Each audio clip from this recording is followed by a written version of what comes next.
ಸ್ನೇಹಿತರೆ ನಮಸ್ಕಾರ. ಇವತ್ತು ನಾನು ಮಾತಾಡ್ತಾ ಇರೋ ವಿಷಯ ನಾಗರಿಕರ ಅನಾಗರಿಕ ಅಭ್ಯಾಸಗಳು ಅನ್ನುವಂಥ ಸಂಚಿಕೆ. ಅಂದ್ರೆ ಈ ವಿಷಯದ ಬಗ್ಗೆ ನಾನು ಒಂದು 4-5 ವಿಡಿಯೋ ಆದ್ರೂ ಮಾಡಬೇಕು ಅಂತ ಅನ್ಕೊಂಡಿದ್ದೀನಿ.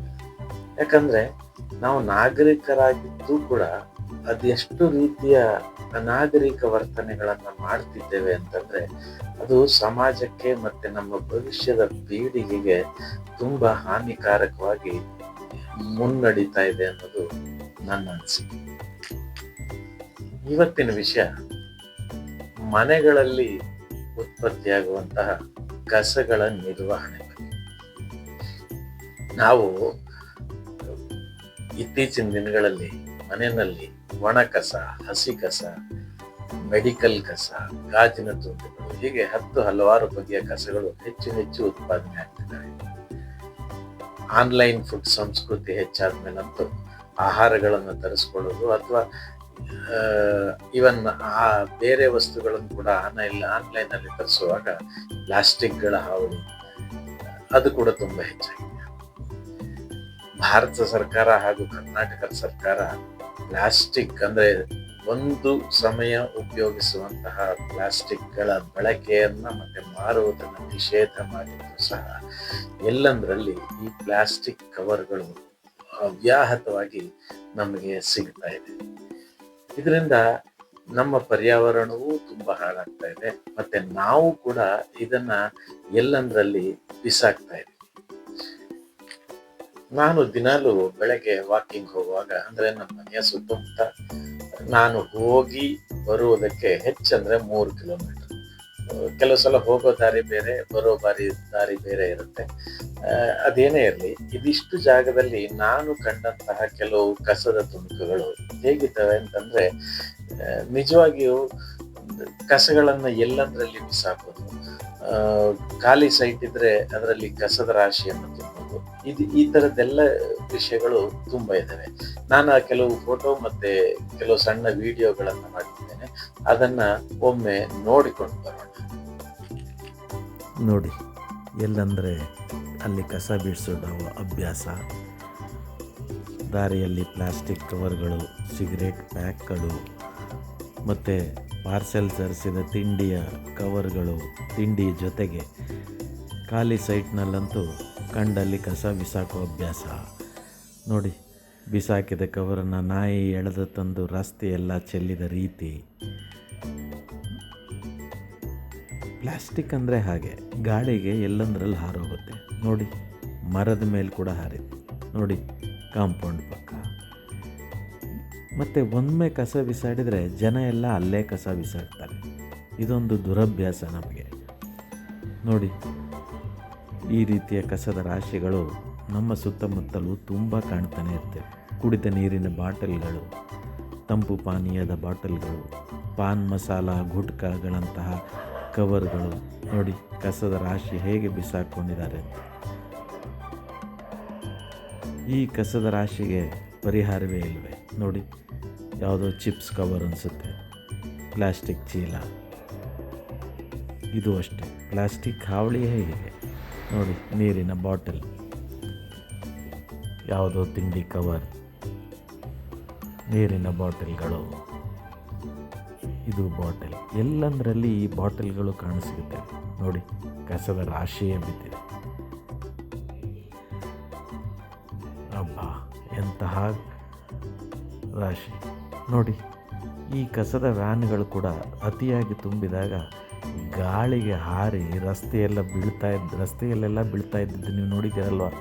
ಅದಕ್ಕೆ ಈ ರೀತಿಯ ಕ್ಲೋಸ್ಡ್ ವ್ಯಾನ್ಗಳನ್ನು ಯೂಸ್ ಮಾಡಿದರೆ ಒಳ್ಳೆಯದು ಅನಿಸುತ್ತೆ. ನೋಡಿ, ಕ್ಲೋಸ್ಡ್ ವ್ಯಾನ್ಗಳು.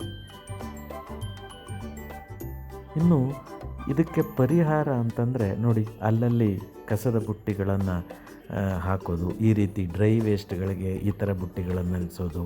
ಪ್ರತಿಯೊಂದು ಅಂಗಡಿಗಳಲ್ಲಿಯೂ ಕೂಡ ಈ ಥರ ವ್ಯವಸ್ಥೆಗಳನ್ನು ಕಂಪಲ್ಸರಿಯಾಗಿ ಮಾಡಿದರೆ ಒಳ್ಳೆಯದು ಅಂತ ನನ್ನ ಭಾವನೆ.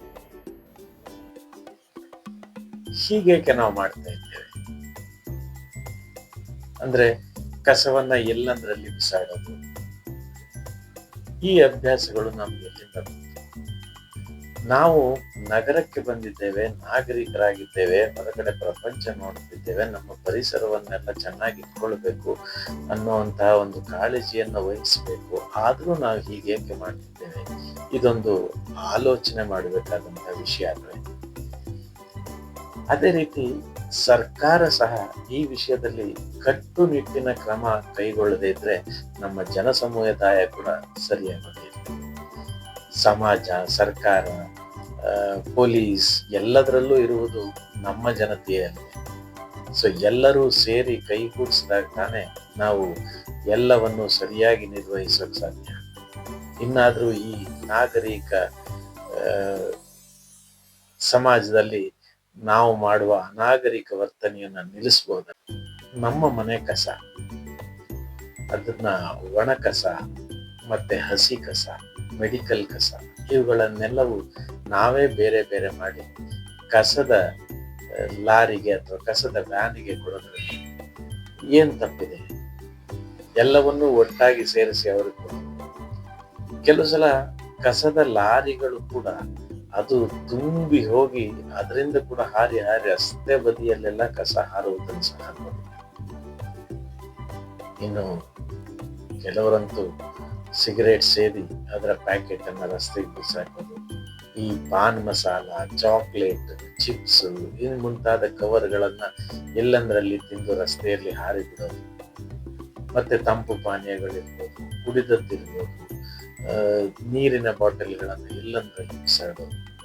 ಅದೇ ಅಲ್ಲದೆ ಇನ್ನೂ ಕೆಲವು ಕಡೆ ನಾನು ನೋಡಿದ್ದೇನೆಂದ್ರೆ ಹೋಟೆಲಿಂದಲೋ ಎಲ್ಲಿಂದಲೋ ತಿಂಡಿ ಅಥವಾ ಎಲ್ಲ ವಸ್ತುಗಳನ್ನು ಪಾರ್ಸೆಲ್ ತಂದು ಆ ಉಳಿದ ಊಟವನ್ನ ಪ್ಲಾಸ್ಟಿಕ್ ನಲ್ಲೇ ತುಂಬಿ ಮತ್ತೆ ಕೆಲವು ಮದ್ಯಪಾನದ ಬಾಟಲ್ಗಳು ಮುಂತಾದ ವಸ್ತುಗಳನ್ನೆಲ್ಲ ಅವರು ಮೋಸ್ಟ್ಲಿ ಕದ್ದು ಮುಚ್ಚಿ ಮಾಡಿರ್ತಾರೋ ಹೇಗೆ ಗೊತ್ತಿಲ್ಲ, ಅದನ್ನ ರಸ್ತೆಯಲ್ಲೇ ಬಿಸಾಡಿ ಹೋಗೋದು. ಇದೆಲ್ಲವೂ ಒಂದು ಅನಾಗರಿಕ ವರ್ತನೆ ಅಂತ ಅನ್ನಿಸ್ಬೇಕಲ್ಲ. ಇದನ್ನೆಲ್ಲ ನಿರ್ವಹಣೆ ಯಾವ್ದಾದ್ರು ಒಂದು ರೀತಿ ಸುವ್ಯವಸ್ಥಿತವಾಗಿ ಮಾಡಿದ್ರೆ ನಮ್ಮ ನಾಡು, ನಮ್ಮ ಊರು, ನಮ್ಮ ದೇಶ ಎಲ್ಲವೂ ಎಲ್ಲ ದೃಷ್ಟಿಯಲ್ಲೂ ಸ್ವಚ್ಛವಾಗುತ್ತದೆ. ಮೋದಿಯವರು ಹೇಳೋ ಹಾಗೆ ಭಾರತದ ಪ್ರತಿಯೊಬ್ಬನೂ ಒಂದು ಹೆಜ್ಜೆ ಇಟ್ರೆ ದೇಶ 140 ಕೋಟಿ ಹೆಜ್ಜೆ ಮುಂದೆ ಇಟ್ಟಂತೆ ಆಗುತ್ತೆ ಅನ್ನೋ ಮಾತು ಎಲ್ಲ ವಿಷಯದಲ್ಲೂ ಸತ್ಯ. ಬನ್ನಿ, ಇಂದಿನಿಂದ ನಾವೆಲ್ಲರೂ ಸೇರಿ ಸ್ವಚ್ಛತೆಯ ಬಗ್ಗೆ ಗಮನ ಕೊಡೋಣ. ಎಲ್ಲ ಕಸವನ್ನು ಮನೆಯ ಮುಂದೆ ಬರುವ ಗಾಡಿಗೆ ನೀಡೋಣ.